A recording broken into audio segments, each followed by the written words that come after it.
The mountain air was sharp with the scent of pine and smoke. She wiped the sweat from her brow, her hands blistered from hauling logs alone. Every strike of her hammer echoed through the valley, a rhythm of survival. This cabin wasn't just wood and nails, it was her chance to start again, far from the voices that told her she couldn't stand on her own. Her name was Clara, and though her body ached, her spirit refused to bend. She whispered to the wind, "Just one more log, and I'll be safe." Across the meadow, Ethan Cole leaned against a weathered fence post, watching her through the morning mist. He hadn't meant to stop, he was on his way to town for supplies, but something about the sight of her stirred a part of him he thought had died with his wife. He recognized that look of quiet determination, the kind born of heartbreak and hope intertwined. The hammering sound reached him like a heartbeat, pulling him closer without permission. Clara noticed him once, a tall figure by the fence, hat pulled low, his gaze steady but unreadable. She tried to ignore him, focusing on fitting another log into place. But as dusk fell and her arms trembled from exhaustion, he was still there. The loneliness of the woods pressed heavy, and she finally spoke, her voice trembling between pride and need. "If you've got something to say, say it." He took a slow step forward. "Didn't mean to stare. Just, you shouldn't be doing this alone."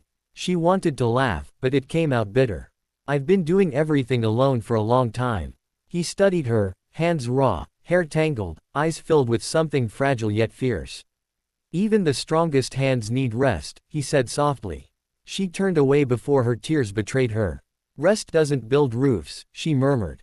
Still, his words followed her like an echo she couldn't silence. The next morning, she found an axe leaning against her unfinished wall, its blade freshly sharpened. No note, no footprints, but she knew who it came from. A strange warmth crept through her chest. She didn't want help, help meant owing, and owing meant pain, but something about his quiet gesture softened her defenses. That day, her hammer swung a little lighter. Ethan returned in the evenings, always at a distance. Sometimes he'd chop a pile of wood near her cabin without a word. Other times, he'd leave food, fresh bread, a jar of honey. Clara never thanked him aloud, but every time she lit her lantern at night, she hoped the glow reached the hill where he stood watching. They became two souls orbiting the same silence, bound by something unspoken. One evening, a storm rolled over the valley.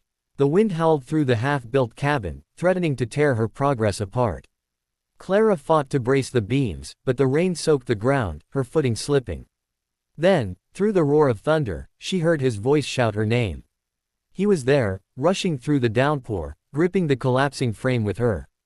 Together, they held it upright until the storm passed. When it was over, they stood soaked, breathless, and trembling. The cabin still stood. She laughed through tears. "Guess I owe you now," she said.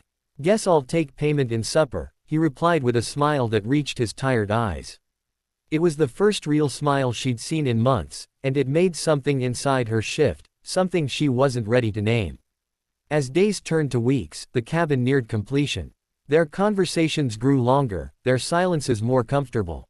Clara found herself waiting for his shadow to appear by the treeline each evening. Sometimes he brought lumber, sometimes just stories of his late wife and the ranch he was trying to rebuild. There was pain in his words, but also peace, as if talking to her let him breathe again. One afternoon, he caught her humming while she worked. "Didn't know you sang," he said, leaning on the fence. "Didn't know you listened," she replied with a shy grin. Their laughter drifted through the woods like sunlight after rain. For a moment, the ghosts of their pasts felt far away. But peace never lasted long in that valley. When Ethan didn't come for 2 days, Clara's chest tightened with worry. On the third evening, she saddled a borrowed mule and rode toward his ranch. The place was silent, fences broken, the barn door half open. Inside, she found him on the floor, his leg trapped under a fallen beam, pale and weak. "You shouldn't have come," he muttered, voice rough with pain. "And let you die alone." She shot back, prying the beam with trembling hands. She managed to free him, dragging him to the porch. His skin burned with fever, his breath shallow. As night fell, she wrapped him in blankets, whispering, "You helped me build my home. Now I'll help you keep yours."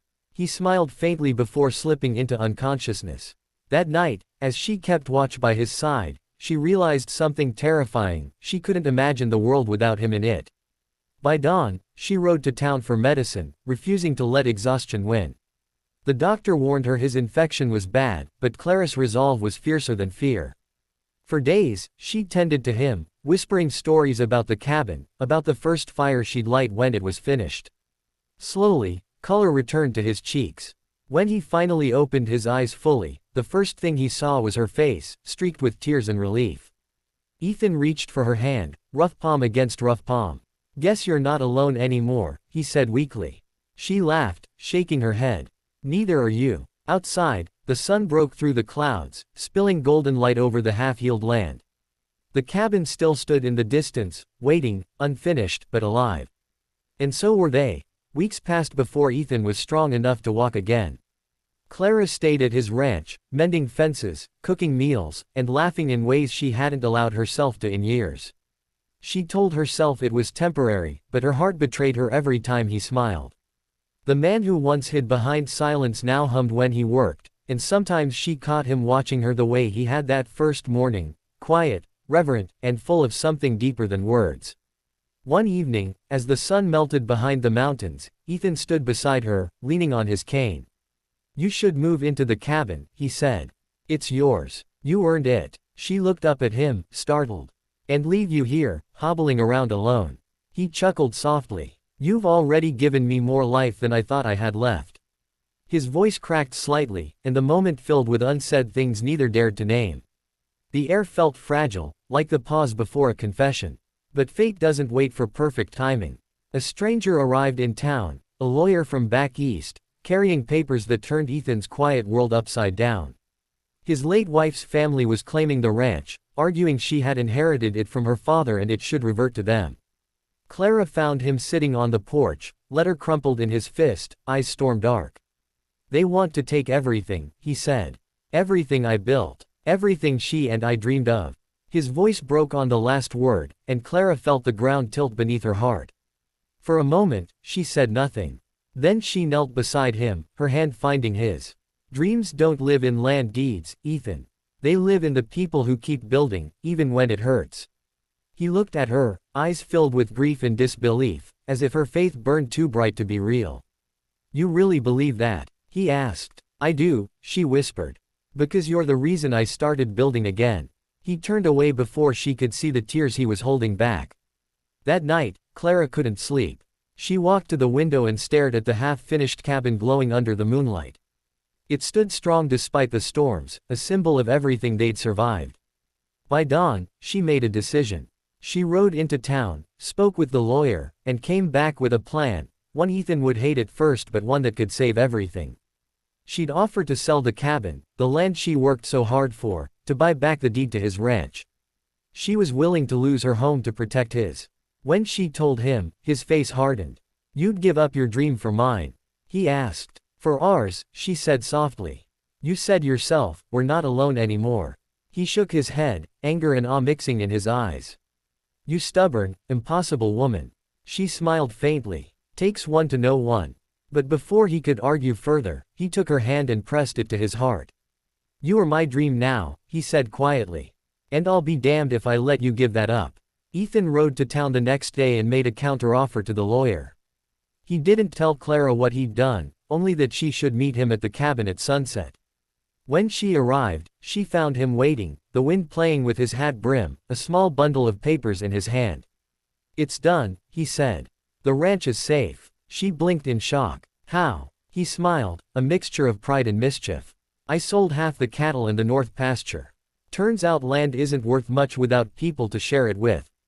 Tears spilled down her cheeks as she stepped closer. "You fool," she whispered. "You wonderful fool." He laughed, pulling her into his arms, their laughter blending with the sound of the wind through the pines. "Now," he said, "how about we finish this cabin? I'm tired of sleeping alone."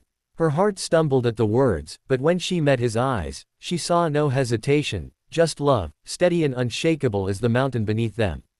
Together they worked through the following days, hammering, lifting, sawing, two hearts rebuilding what life had broken.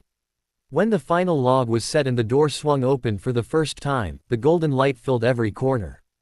Ethan took her hand, guiding her inside. "You built this," he said softly. "No," she replied, smiling. We did. The cabin wasn't perfect, some edges were rough, the roof still creaked in the wind, but it was alive with laughter, warmth, and the scent of bread baking over the fire. One night, as they sat beside the hearth, Clara whispered, "Do you ever think your wife would mind?" Ethan turned, eyes gentle. "I think she'd be grateful someone brought me back to life." He reached for her hand. "And I think she'd want me to build again, with you." Clara leaned against him, her heart finally at peace. For the first time in years, neither of them felt like they were surviving. They were living. Months later, spring bloomed over the valley, painting the hills in wildflowers. The cabin had become a home, not just for them but for the orphans and wanderers they welcomed with open arms. Laughter echoed where silence once ruled. Every sunrise, Ethan would watch Clara step outside, sunlight catching her hair, and he'd think how love had found them when neither was looking. He'd whisper to himself, "One log at a time, she built more than a cabin, she built us." And on the day they finally hung the sign above the door, Coal Haven, they stood hand in hand, hearts full, knowing that what they had wasn't born of pity or rescue, but of courage, trust, and second chances. The cabin stood strong against the wind, a monument to two souls who refused to give up. Love had found its home.